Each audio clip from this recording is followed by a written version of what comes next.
देखी बॉबी के दादी जी आज बनी वहाँ गोल लगत नहीं आज तो नेक बात तो लिए ना करे आए देखी सब आशीर्वाद बा। अरे बॉबी के दादाजी अरे बड़ी रंग रसिया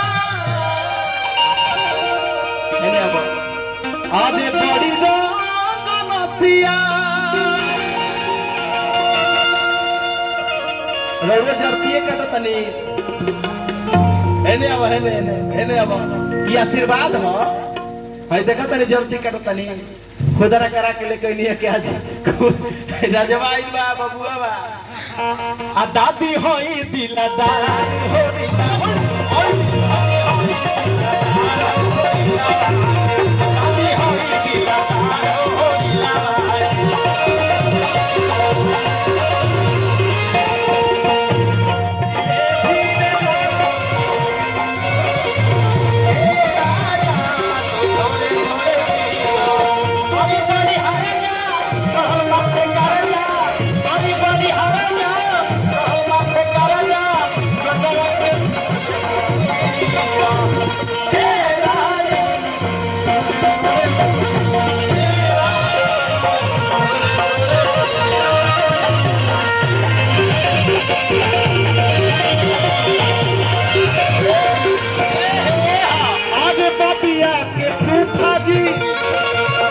आशीर्वाद देवे खातिर जन्मदिन में